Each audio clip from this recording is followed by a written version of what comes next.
রাজবাড়ীর গোয়ালন্দ উপজেলায় বাঁশের ব্রিজ ভেঙে ২০ গ্রামের মানুষ চরম দুর্ভোগে রয়েছেন।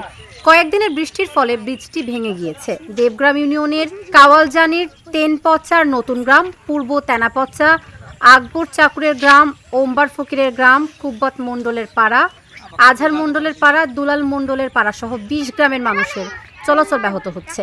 কৃষকরা জমির ফসল ও শাকসবজি বাজারে বিক্রি করতে না পেরে লোকসানে পড়েছেন।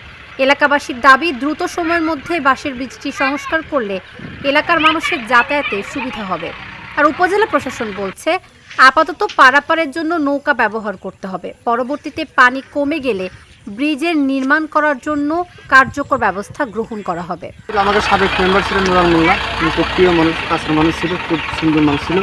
এই সাগরটা উনি করে দেন।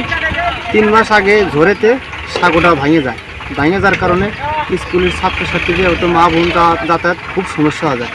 আমরা বলতেছি যে আমাকে সরকার যদি আমাদের সাগরটা করে দেয় আমাদের জন্য খুব ভালো হবে। অস্ত্রবাজার লোক চলাফেরা করে খুব শান্তি পেতাম।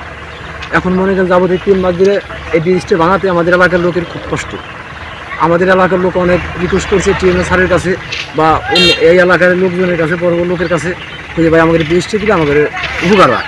তারপর মনে করেন যে আমার সাধারণ মানুষ আমি কিছু বলতে পারবো না।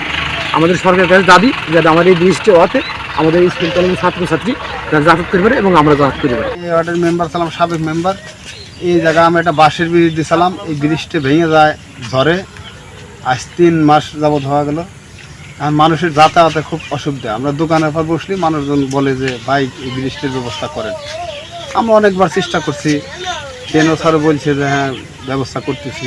আমাদের দেবগ্রাম যে বর্তমান চেয়ারম্যান আছে সে বলতেছে যে এই ব্যবস্থা করতেছি।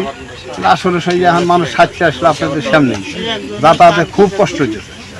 যদি এই ব্রিজটা দ্রুত আপাতত বাঁশের ব্রিজ দেয়, নদী সহিনের পরে পানি সহিনের পরে একটা ব্রিজ হলে খুব মানুষ পুনরায় মেরামত করার কোনো সুযোগ নাই। আমরা যতটুকু দেখেছি এখন নতুন করে নির্মাণ করার একটা বিষয় আছে, যাতে জনগণের ভোগান্তি দূর হয়। সেই লক্ষ্যে আমরা নতুন করে নির্মাণ করা যায় কিনা সেটা দেখব।